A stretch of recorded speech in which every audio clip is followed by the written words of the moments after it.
The Vorkai had conquered 43 star systems in 2 centuries. They were 7 feet of layered chitin, compound eyes that saw in 17 spectrums, and claws that could shear through reinforced hull plating like paper. Their warcry alone had been documented to cause cardiac arrest in 3 separate species.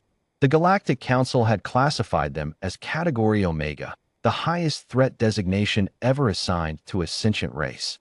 No one had ever made a Vorkai run. Until Kalen.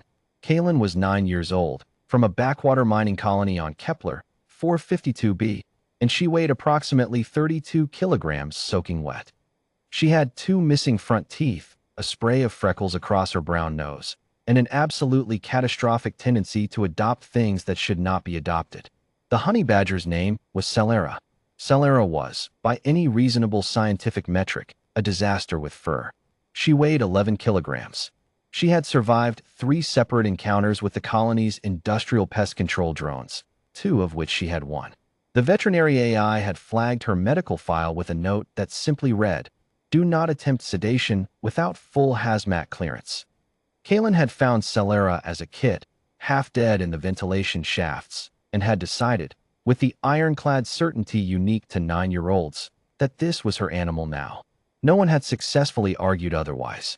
The Vorkai assault on Kepler 452b began at 0340 station time. It was, by all accounts, supposed to be a routine terror raid. Land, shatter the colony's will, collect tribute, leave. The Vorkai had done it 47 times across the frontier. Colonial settlements had no real defenses. The people were soft, mammalian, terrifyingly fragile. They bled from almost anything. What the Vorkai commander, Grethka, did not account for was that the colony's eastern ventilation corridor, the one his scouting unit used for silent infiltration, ran directly beneath Kalen's bedroom. Celera heard them first. Grethka's second-in-command, a veteran of 11 campaigns named Vortel, died screaming before he even understood what had hit him. It came from nowhere. It came from everywhere. It was small, impossibly, insultingly small, and it latched onto his foreleg with the grip of something that had clearly never received the biological memo about knowing its place in the food chain. It chewed through his chitin like it was soft fruit. It made a sound somewhere between a growl and a war declaration.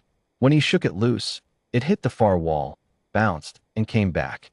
Vortel, who had once stared down a plasma cannon without flinching, fled. He ran directly into 3 of his squad mates, who took one look at his shredded foreleg and the small, furious thing pursuing him, and also fled. Grethka, monitoring from the command uplink, sent a terse order.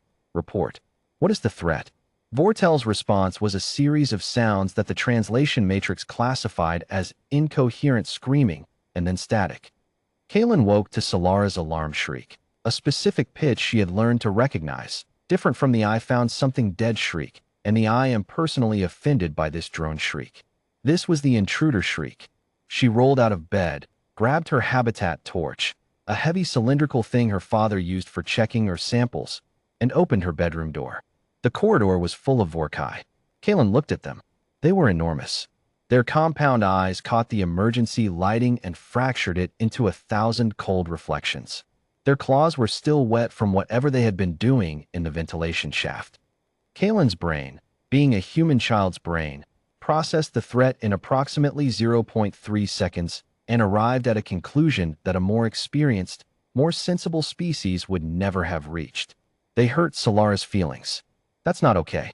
She turned on the torch, shone it directly into the eyes of the nearest Vorkai. 17 spectrums of vision meant 17 spectrums of searing photosensitivity, and screamed at the absolute top of her lungs directly into the face of a Category Omega apex killer.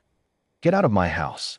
What followed was later reconstructed by the Galactic Council's Incident Review Board, using salvaged Vorkai helmet cam footage and the testimony of 11 surviving soldiers. The review board's final report ran to 63 pages. The executive summary read, in its entirety, the engagement at Kepler 452b Colony Sector 7 East resulted in a full tactical withdrawal of Vorkai assault forces. Primary causative factors: 1 human juvenile, age 9, female, mass 32 kilograms, and 1 Malivera capensis, earth mustelid, mass 11 kilograms, individual designation, Celera. No colonial casualties. Significant Vorkai casualties. Recommend immediate reclassification of Earth mustelids to Threat Category Delta and mandatory cultural briefing on human juvenile psychology for all frontier commanders. The footage itself was sealed under a Level 5 security classification, but it leaked within a week. It always did. What the galaxy saw, played on a loop across 1,000 news feeds, was this. A small human girl in sleep clothes, wielding a torch like a club, chasing 7-foot armored killing machines backward through a corridor, while a honey badger operated independently on their flanks with the coordinated efficiency of a special forces unit. When one Vorkai turned and raised its claws, the claws that could shear hull plating, the girl looked at it with an expression that xenopsychologists would later spend considerable time analyzing, and said, flatly and without raising her voice, "Don't." The Vorkai lowered its claws. It would, in later years, claim battle confusion and sensory overload from the torch.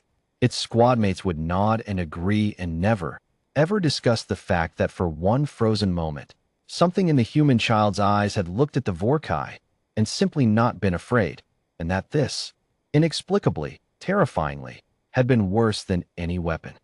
Celera bit the Vorkai on the ankle on the way out, because Celera believed in comprehensive solutions. Grethkov filed his after-action report 3 days later from a medical bay 2 star systems away. He had not been personally injured.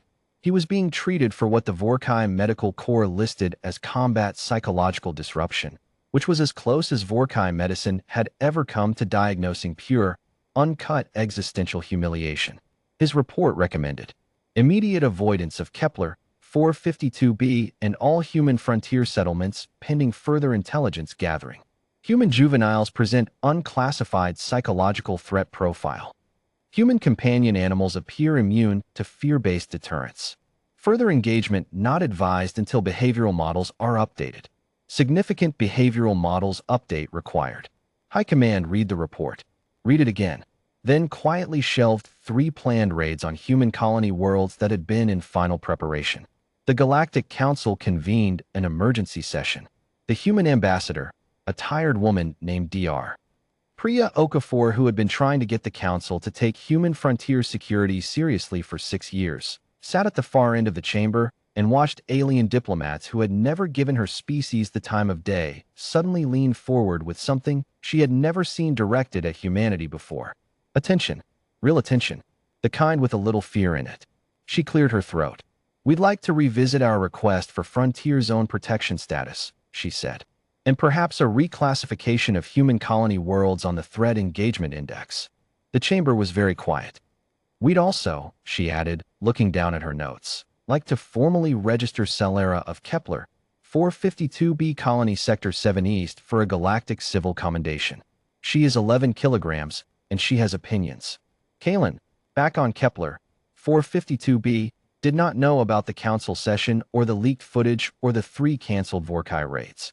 She was sitting on the floor of her bedroom, Celera a warm, grumbling weight in her lap, carefully treating the shallow claw marks on Celera's left flank with the colony medkit, while Celera suffered this indignity with loud and ongoing complaint. "You did good," Kalen told her. Celera made a sound that conveyed, with absolute clarity, that she was aware of this and expected appropriate recognition. I know. Kalen scratched behind her ears. "You're the best." Celera settled, marginally. Outside, in the long dark between stars, 43 star systems worth of the galaxy's most feared apex killers quietly updated their navigational charts to route around a small, unremarkable mining colony on Kepler 452b, just in case the small one was outside again. Humanity's greatest weapon was never the gun, never the warship, never the nuclear fire. It was the stubborn, ferocious, slightly unhinged refusal to understand that it was supposed to be afraid. And sometimes, it came in at 11 kilograms, with claws, and absolutely no interest in the concept of natural predators.